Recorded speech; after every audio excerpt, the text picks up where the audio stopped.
To be honest, there was no real bonding moments. Oh, wow. We just kind of straight away got really close. The first day we ever met, we just did an audition. We just straight away became great friends. When you think about the future, how do you imagine it'll be? What will stay with you?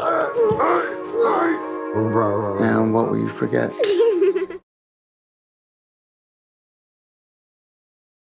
Hi. Hey, it's Jim Alexander with Real Talker. What are you guys drinking? I'm curious. Is it like hot cocoa or something? Or Yeah. They're drinking coffee. I'm drinking a water. I've already had my coffee today. keeping hydrated, I like that. It's very important. Mike, I got to start off asking you, this movie, I was trying to wiggle my brain. If it was in color, that's a whole different experience. What made you want to stylize it in black and white, set it in a modern world, but also as I'm watching, it feels like I'm in a different decade too, even though like there's cell phone use, but I'm still thinking it's like maybe 60s or 70s or whatnot. Tell me about that choice, because I thought it was mind-blowing in a sense, but really added a character to the movie. Well, to me, the movie has these like opposing forces, and the opposing forces kind of give it energy and excitement. And one force is like, it wants to be like a fable with like a child and a man. So it's like Charlie Chaplin and the Kid, or Christopher Robin walking around Winnie the Pooh. It's like an ancient image. And the other force is like documentary and just real life and no art direction, just being out in the streets in 4 different cities across America. And I love that contrast. I thought it was splendid choice. What do you, your relationship with Joaquin is just as if like you guys known each other for years and been family. I'm curious what sort of bonding you two did behind the scenes. You guys hang out or have long conversations? What was it like to bring it onto the screen? Because I'd imagine there was a heck of a connection you guys formed off screen. To be honest, there was no real bonding moments. Oh, wow. We just kind of straight away got really close. The first day we ever met, we just did an audition.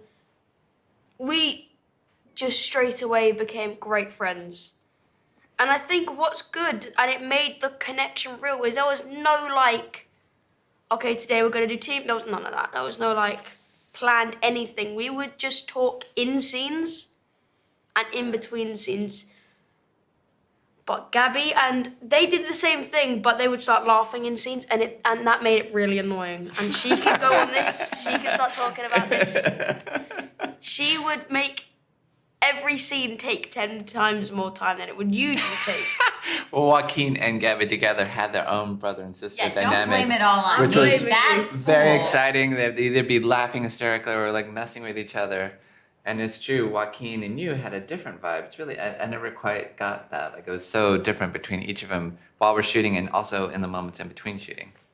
Well, it's only because Woody is the only professional actor on set, so he kept it professional. When it was Joaquin and I, there was no adult in the room to keep us from descending into a pit of insanity and obnoxiousness.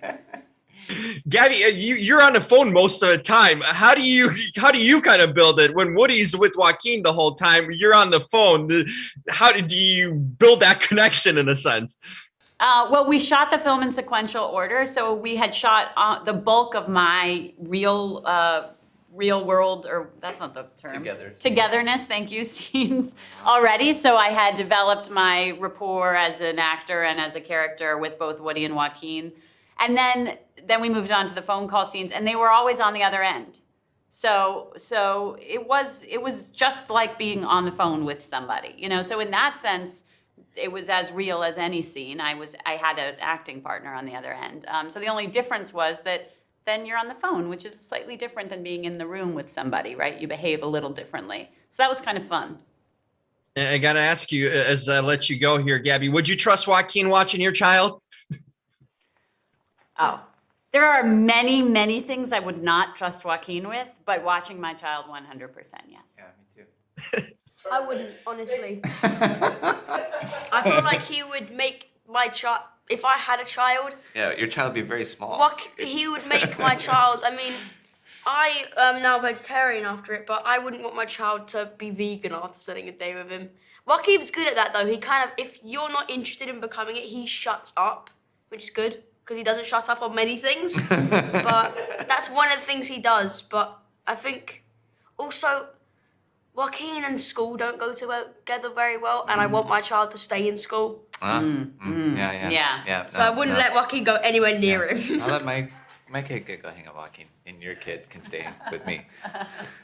Awesome. Thanks so much, guys. This was a lot of fun. Awesome movie. Great job, everyone. Thank you. Thanks.